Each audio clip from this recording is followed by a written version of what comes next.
most important standards because of the the universal nature.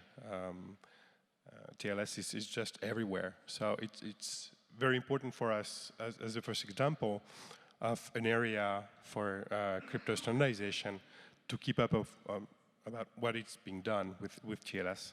So again, with us today is Eric Rescorla, who's going to give us some insights about what is going on with TLS 1.3.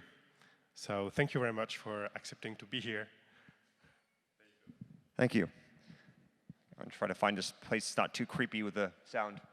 Hi. So I guess as background, I'm the editor of 1.3, was one of the editors of 1.2 as well, and I work on the NSS, which is the stack that Firefox uses and parts of Chrome may perhaps still use, but probably not for long. It always gives me pause when I start talking about this to realize that we've been banging away on this TLS thing for 20 years now. And getting it right seems to be harder than one would have hoped. The original version actually, of course, was actually designed by 3 people and then sort of brought to a standards committee where it was very lightly changed. So the original design isn't a committee design, it's an individual design. But we've been having problems over the years where SSL-v3 and then TLS were designed when the state of the art for designing cryptographic protocols was much weaker than it is now.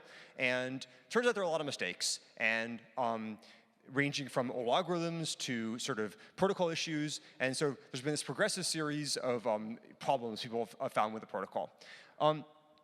And so about 3 or 4 years ago, it became clear it was probably time to do something substantially more radical than done in the past. Because what we've done in the past was, by and large, very modest increments. Oh, we discovered MD5 in SHA-1 more weeks, so we're going to plug in some new algorithms, that kind of thing. But things had changed, and it was decided to do something substantially more, a 1.3 version, which would be a bigger change than the 1.2 and 1.1 versions had been. So we started out with sort of these major objectives. And the first thing to do was sort of clean up a bunch of the stuff that we felt was way too old and really had no place in a modern cryptographic standard, and get rid of that. And simultaneously take advantage of the flowering of new work that had happened in terms of protocol analysis that allowed us to have much higher confidence the protocol version that we were designing this time would hopefully avoid some of the issues that had plagued previous versions of the protocol. While still retaining many of the important use cases. And so one of the difficult things about a protocol like TLS is that you start out and it's designed for one thing, and then it gets co-opted, it's used for a whole pile of other things. And so essentially every feature in the protocol is like used by somebody. And so when you start changing things, you start realizing you're pulling on threads, and you're breaking things, and so you have to balance between improving things and removing old things while also not taking away things that, that people depend on. And to give you an example of this, over at NSS, we recently pulled out SSL version 2, and we're trying to pull out, I'm not joking, from the implementation, the export cipher suites that were put in like, I don't know, 1993, when the stuff was first designed and you couldn't export cryptography from the United States. Now don't get me wrong, Firefox won't do these, but there are people who use NSS who actually still ship this stuff. So we're getting pushback and pulling those things out. So things have a very long lifetime in terms of what you can and can't do. Another thing we want to do was encrypt more of the protocol. So if you look at SSL version 3 and TLS and TLS 1.2, the privacy story isn't very good. And in particular, the identities of both the client and the server are extant in the protocol to any observer. And obviously we can do better than that, and we figured we probably should.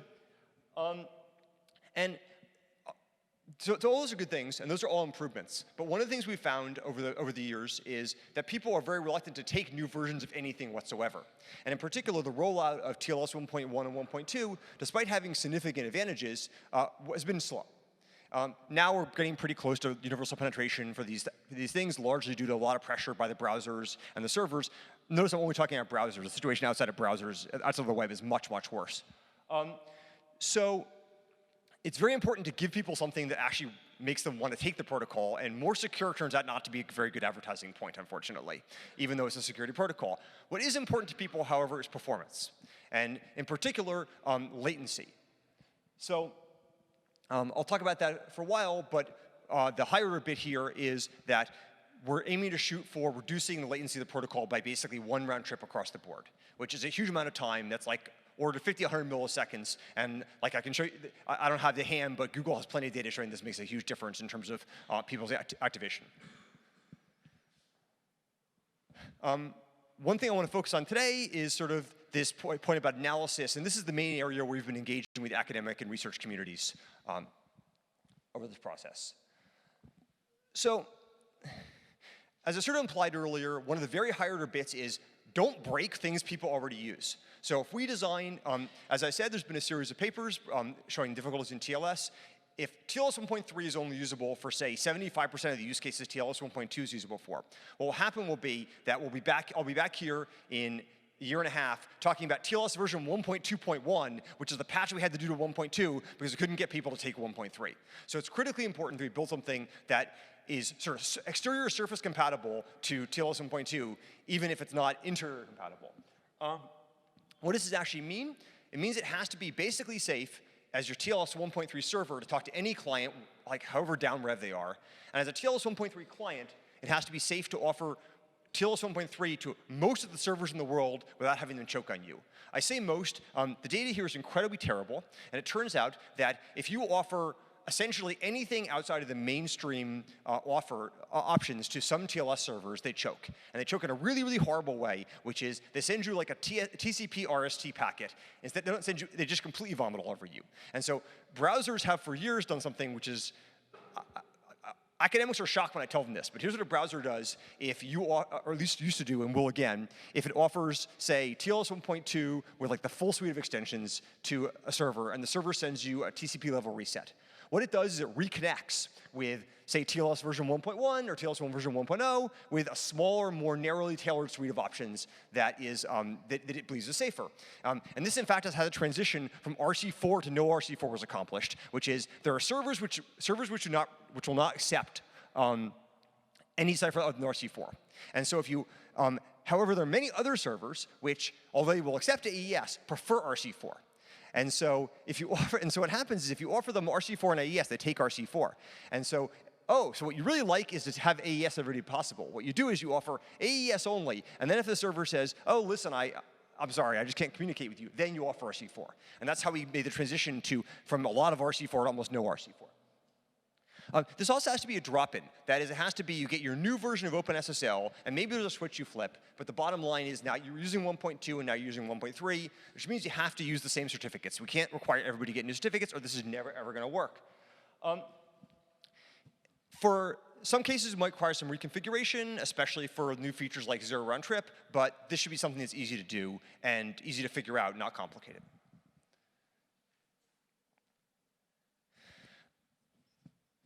As I said earlier, there's a whole pile of functionality in SSLv3 and TLS 1.2, et cetera, that may have been appropriate at the time, but now feels regrettable. Many cases it was done for performance reasons or simply because the technology wasn't up to it or whatever, but now we'd like to get rid of it. And so I've got a whole long list here, which I could go on indefinitely. Probably the biggest thing we pulled out is it used to be that the dominant mode of TLS was what's called static RSA, namely RSA key transport with the server's public key. TLS 1.3 will only be, all the public key algorithms are now ephemeral, Diffie-Hellman style, whatever is under the covers, they all behave that way. It used to be possible, believe it or not, for the server to make its own Diffie-Hellman group or elliptic curve Diffie-Hellman group and give it to you. And you were expected to accept that. Now we're going entirely with basically a small profile of groups, essentially for elliptic curve, basically the three main NIST curves, P256, P384, and P521, and then the new CFRG groups, 25519 and 448. Bunch of other unfortunate features as well. Probably the thing I'd like to call out specifically here is this transition from composite ciphers like HMAC plus CBC to exclusively AAD ciphers. Every cipher you use has to be phrased in an AAD idiom. The actual ciphers we're standardizing typically are Galois counter mode or Cha-Cha Poly. But even if for some reason, which I don't know why, you want to use CBC, you'd have to build it into composite mode. We wouldn't let you just do independent things. Hopefully thus removing the chance of things like Lucky 13, stuff like that.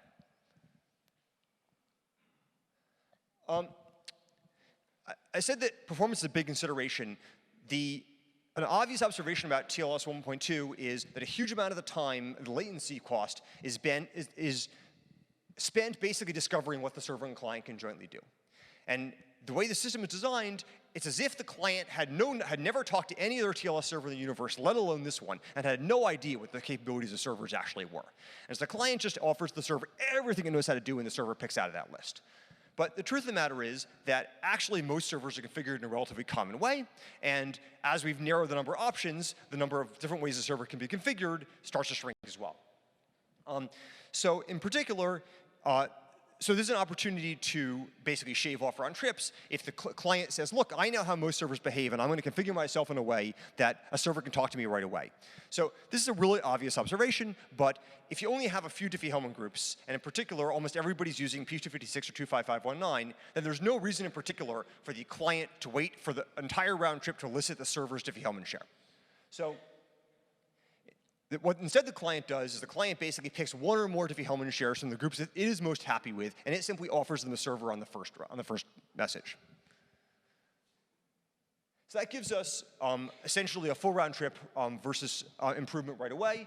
Namely, on the first message, this is a sort of sketchy, schematized version of the TLS handshake. The client offers his usual nonce, but he also offers one or more Diffie-Hellman shares in his chosen groups. And the server, in his first message, offers his Diffie-Hellman share. And at this point, the server can start communicating right away. One important thing to recognize about TLS, as opposed to sort of very common cryptographic models of authenticated channels, is TLS is, to the vast majority of cases, operate in asymmetric mode, where only the server is authenticated, the client is not.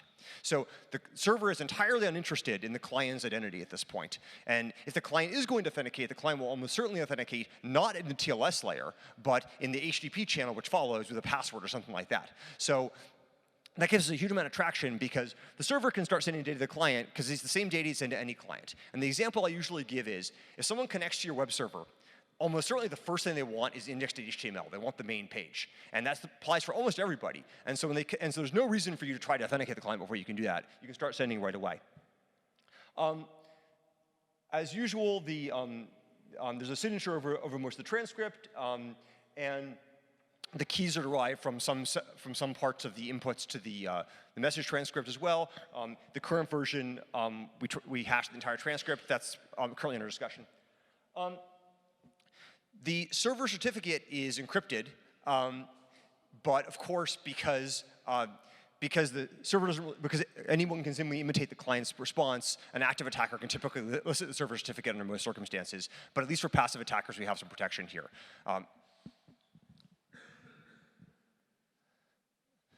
So one question I get a lot at this point is, why are we using signatures here?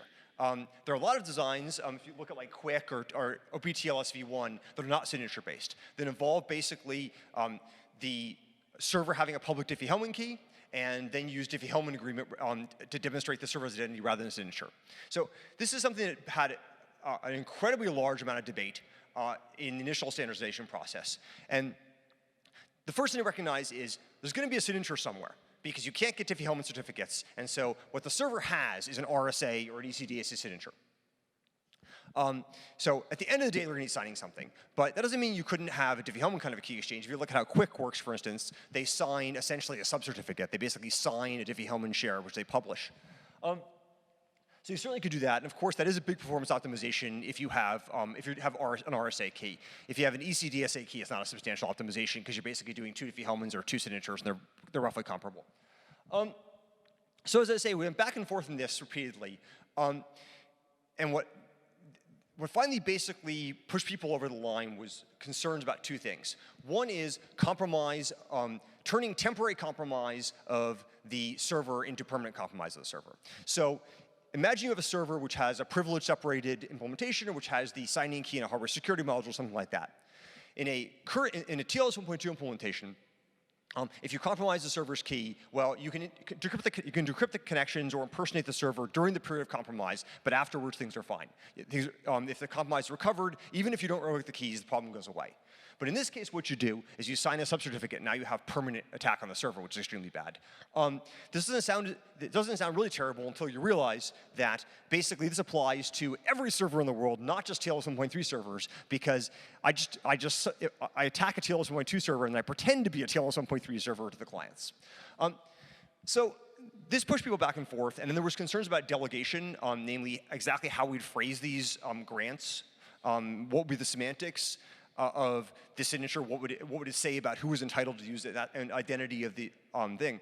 And this is, I think, one of the first points where engagement with the academic community came through, because after we made the decision that we wanted signatures rather than to have this sort of Diffie-Hellman mode, about a year ago, this paper from Jaeger et al. Came out showing how to exploit Blinkenbacher attacks to forge signatures on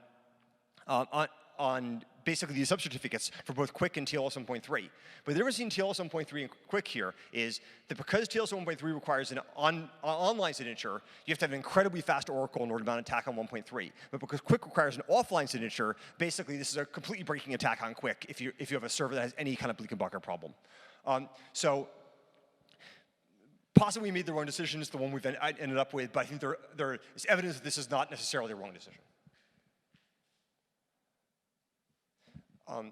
So I did say that almost everybody uses inline client authentication, but the TLS, of course, does have a client authentication mode. The big change in 1.3 is these new messages that are in red are the ones that are client authentication.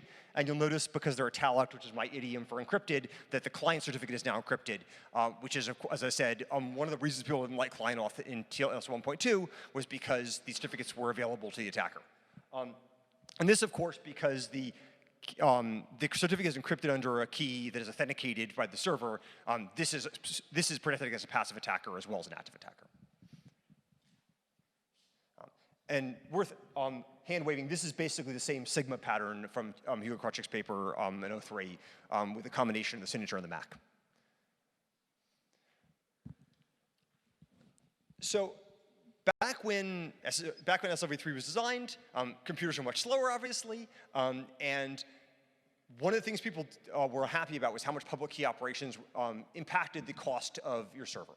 And this cost has gone down quite a bit, but it's still the case that it's the performance gap between public key and symmetric key is extremely large. And so every major TLS installation does this thing called session resumption. And basically the idea is you do an initial TLS handshake with elliptic curve or RSA or whatever it is, and that bootstraps you to the point where you have a shared key, but then you can reuse that shared key for subsequent connections without having to bear any kind of asymmetric crypto cost. And even now, this makes a huge difference in performance. Though, as I say, with ECC and connection coalescence HTTP2, it's probably less than it used to be. But when I suggested to people early in the design of TLS 1.3 that we should get rid of this feature because it was so complicated, I was basically told by everybody who runs a big hosting provider, we will not run TLS 1.3 if we do this. So that made it pretty clear we couldn't do it. However, TLS 1.2 also supported some other mode where we had some shared state that symmetrically bootstrap up to a new connection, namely what's called a pre-shared key mode. And the idea here was, well, you have some IoT device or something, and you just type in a key on either side, and you communicate. What people really had in their heads, by the way, was you have a password that you type in, but we keep telling them not to do that for the obvious reasons, but that's what people did anyway. So maybe you're noticing these are like basically exactly the same mode, but they have like different on-the-wire semantics. And so there's this very nice observation by Karthik Bhargavan, which was that you could basically take Resumption and rephrase it, the session caching thing where you amortize the operations, and rephrase it as PSK. Namely, you have one PSK handshake, and then you say, essentially as an addendum to the ordinary handshake, please take the context which is established here and remember it and treat it as a PSK in the future. And so this gives you, removes essentially an entire handshake mode, which is nice.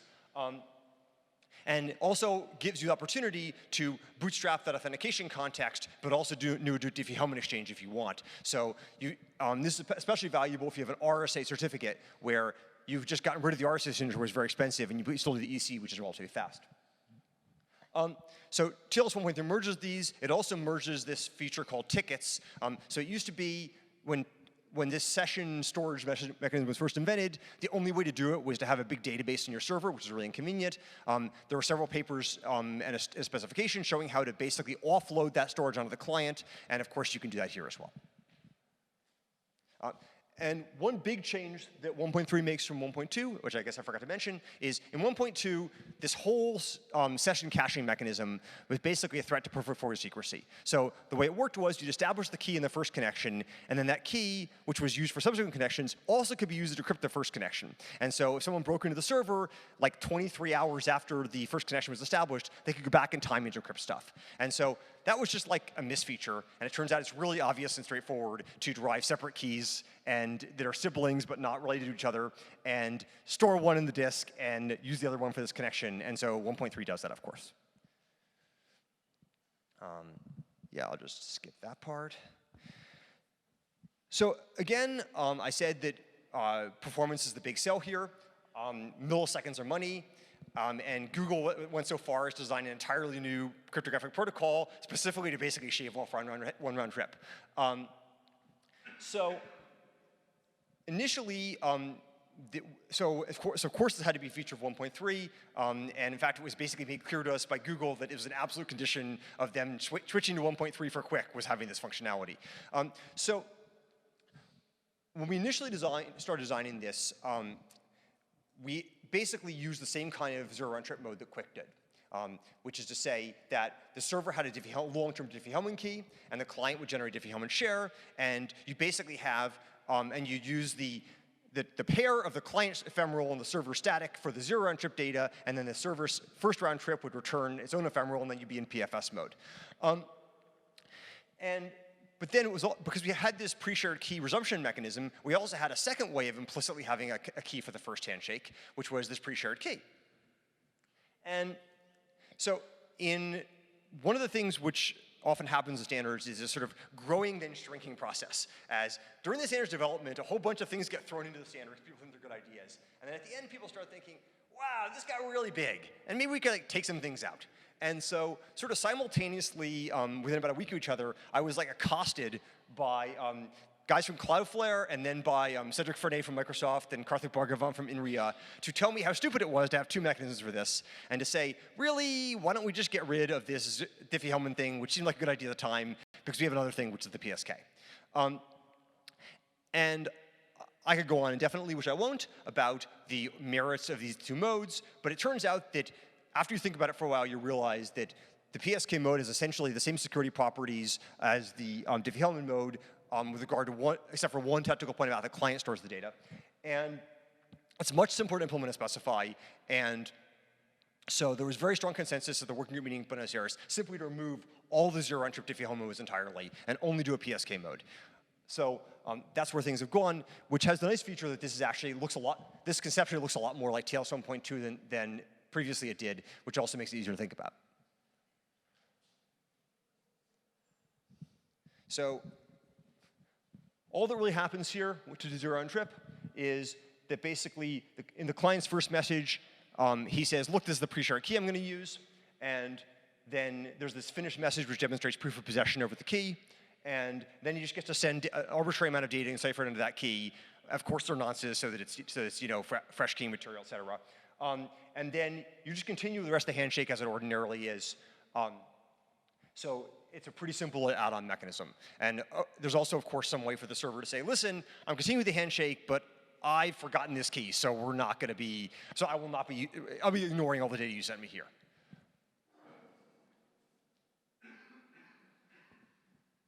So as I said, a really high priority was to have better engagement with the research community. And this has been, I think, a nice engagement in two ways. One, we really made an effort to reach out to people, and a whole bunch of groups that I don't have time to mention. But also, the people in the research community started joining the working group and participating. So, of course, the typical pattern is we have the standards that are really old, and I had someone say to me, well, why don't you standardize it, and then we'll start looking at it, and then we'll find some bugs, and we'll tell you about them. And that wasn't like that. I wasn't excited about that this time because I don't want to spend the rest of my life doing like 1.3.2 and 0.3, et cetera. So we're hoping not to do that with 1.3. And there's been this huge amount of interest from the academic community. At this point, we had 9 papers at this Tron workshop in February that were exclusively at TLS. I was looking at the Oakland program. There are 3 papers about TLS 1.3 at Oakland. And we at least have, we currently have at least 3 models from various groups of the working drafts of 1.3, one from the sort of cryptographic, couple from the cryptographic side, and one from the symbolic analysis side. And I note there are more on the way. So this has been this very interactive process where we've been working back and forth with the research community. So I think this I already said. So I'm not sure how much, I know we're running long, so how long would you like me to take here? Okay, I have 3 case studies. We'll see how the first 2 go. Maybe we'll only do the first 2. So the first case study I want to talk about is key separation. So the way that TLS 1.2 traditionally has worked is you establish some keys, and then you use those to encrypt the last message in the handshake, which is a MAC over the entire handshake called the finish message, which is just key confirmation. So this all seems very sensible if you're a protocol designer, but apparently for a cryptographer it seems extremely unsensible. And so I started reading some of the literature on key separation the other day, and I ran into a whole bunch of paragraphs that look like this. I don't know if people can read this, but basically this paragraph says, why do the idiots who designed TLS use the same key for encrypting the handshake and encrypting the application data? Because that violates essentially, and so the source of angst here is that there's nothing apparently wrong with it, but it makes it really hard to prove the protocol correct. Because TLS encrypts more of the handshake, and because we'd been primed that people didn't like this, the way we designed 1.3 was, we said, look, we're just going to encrypt. We're going to have 2 different sets of keys, one for the handshake and one for the application data traffic. It's not very hard to do that, and as long as you have clear cut points, it's pretty easy to implement. So that all seemed very straightforward. Except that we forgot one point. So this diagram shows the different keys that are in each different points. Anything in black is unencrypted. Things that are in blue are encrypted with one key. Things that are green are encrypted with another key. So as you can see, we have this very nice separation where the server's first flight, obviously Diffie-Hellman has to be in the clear. Everything after that's encrypted with the handshake key. The client's first handshake message also encrypted with the handshake key. And so everything's good, and the application data is all in green, so that's all fine, except that, remember I just said at the end, there's a way for the server to say, remember that key we established? Well, this is the label I want you to use for pre-shared key. That thing, the new session ticket, is encrypted with the application key at present. And you say, why do you do that? What's wrong with you? Why are you so stupid? And the answer is that from the server's perspective, it would like to pick up a whole bunch of state in this ticket here. And so that ticket may be delivered actually not immediately after the handshake, but like 10, 20 minutes in after the server's basically stored a bunch of state in it or stored a bunch of state in its database. So you can't, I guess you could keep the handshake key around for a while, except for this problem. So again, why are you so stupid? Why don't you just use 2 keys? Because a second decision that was made early in the design process was that we'd like to keep the traffic classification as secret as possible as well. So unlike TLS 1.2, where you could see on the wire whether the thing was a handshake message or an application message, in 1.3, the type of the message is actually encrypted once you have the keys established. But so now you have a problem because in order to find the type, I need to be able to decrypt, but in order to know which key to use, I need to know the type. So that's not going to work. So we looked at a bunch of things. One of them was just putting the content type back out again, and the people who insisted we put it in were very, very sad about that. Initially, it seemed like trial decryption would be a good option, and we sort of pursued that for a while. Trial decryption, obviously, you start with the application key. If that failed, you try the handshake key, and if that failed, then you'd commit suicide. And the other thing we looked at was wrapping, namely wrapping the handshake encrypted data in the application encrypted data. So trial decryption initially seemed like a good solution, and we were already to do it, and then someone pointed out to us, one of the implementers from OpenSSL, or from Boring SSL rather, that a lot of people do decryption of AED traffic in place. Namely, you have the ciphertext and you replace it with a plain text. And so if you do that and the MAC fails, then basically you're left with junk in this buffer, and now you can't decrypt it again because it's just junk. So that seems very unattractive. And this is one of these cases where we have this collision between the standardization imperatives and the implementation imperatives and the analysis imperatives. And so wrapping started to look a little better at this point. And so we had this long thread between me and about 15 cryptographers about whether wrapping would work. The problem with wrapping, it turns out, is that it looks fine from the implementation perspective, but because you now have handshake traffic, which is double encrypted, partly with application layer keys, now you don't have total indistinguishability with respect to the application layer keys. And so we spent a long time dancing around this, and I think finally Hugo Kruchik and Doug Stabila and Bjorn Tackman came up with some nice analytical frame, letting us think about this that still is consistent with doing a reasonable proof. And so I think we are going to go with wrapping. Kenny nodded his head when I talked to him about it earlier, so I think we're pretty good about this. I guess what I wanted to get at here was that this is a nice example of basically, instead of having something where with like previous versions, where we just like dropped that out of our process and then someone else was stuck analyzing it, we've been specifically designing in this interactive way between the standards implementation communities and the research community, trying to find something that would work for everybody and that would be easily analyzable, but also better, all in one shot. So I see that my time has now expired, so you don't get to hear my second case study. I will leave you, let me just talk briefly about status, if that's okay. So where are we now? Essentially, all the major technical issues are resolved at IETF 95 in Buenos Aires. I'm working on these drafts are all numbered. Draft number 13 is coming out soon. I'm hoping next week. And this should contain all the sort of technical changes that we agreed on, with perhaps a very small number of nits, and be ready for analysis implementation, though of course there's going to be a lot of editorial work to finish up. We're hoping to have what's called IETF last call, which is basically the last phase before it goes out for approval in July. We already have a number of partially interoperating implementations. When I say partially, what I mean is not that they don't interoperate, but that we haven't tested every mode. And if you're coming to Oakland, we're also having this meetup afterwards to sort of, again, talk about analysis and interop. And if you want to follow the work, you can follow it on GitHub. Thank you. Thanks.